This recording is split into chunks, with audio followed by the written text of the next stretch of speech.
Николаевич, добрый день. Поделитесь, пожалуйста, вашим впечатлением от того, как Михаил Борисович ведет свою защиту.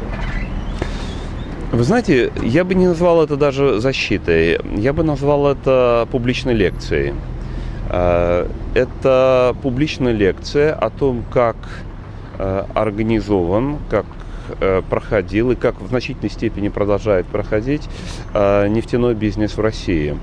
Это лекция по экономике нефтяного сектора, по юриспруденции нефтяного сектора, по внешнеторговым операциям.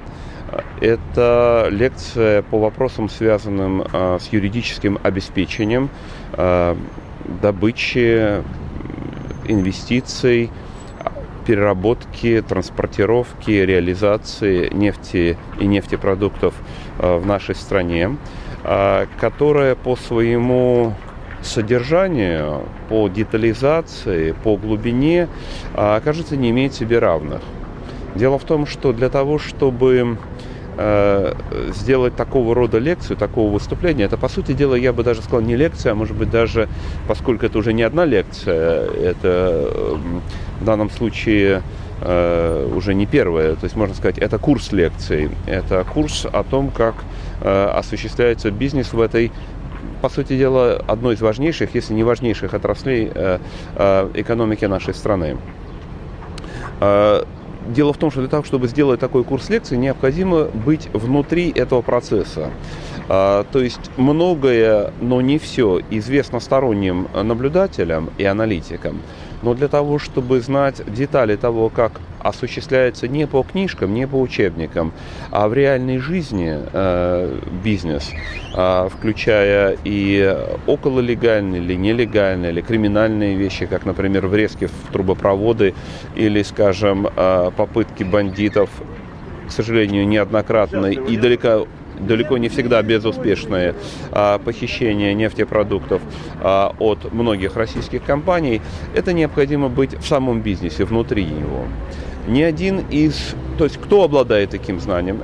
Таким знанием, всеобъемлющим знанием, обладают далеко не все, даже руководители компаний. Мне приходилось общаться с рядом руководителей, практически со всеми руководителями крупных российских нефтяных компаний.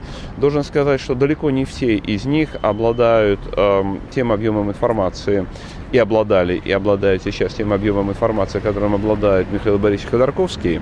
И тем более далеко не все из них готовы делиться этой информацией, рассказывать.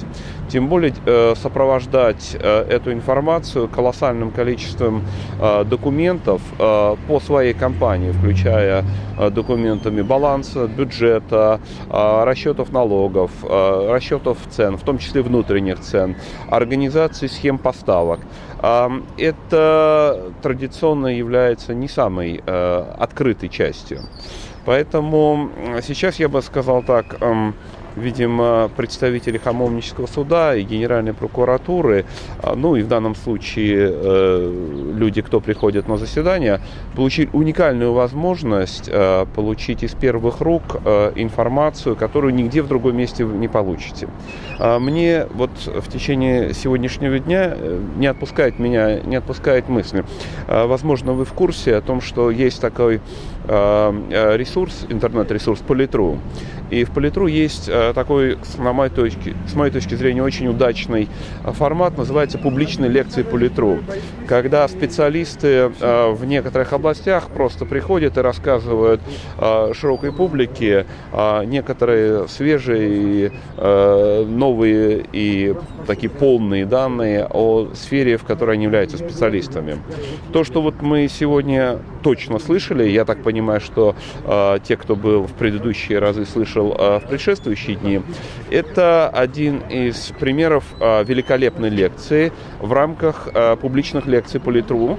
Ну вот немножко в специфической атмосфере и, скажем так, в виртуальной Политру. И мне кажется, что обнародование вот этого выступления имеет значение не только и не столько для защиты самого Михаила Борисовича, потому что здесь, с моей точки зрения, защита она как бы даже не имеет смысла, потому что это вопрос логики, просто базовой логики. Либо есть у людей эта логика, либо ее нет. Но это просто явление общественного порядка, это явление учебного, научного порядка, потому что эта информация, с моей точки зрения, имеет существенный интерес для всего российского общества.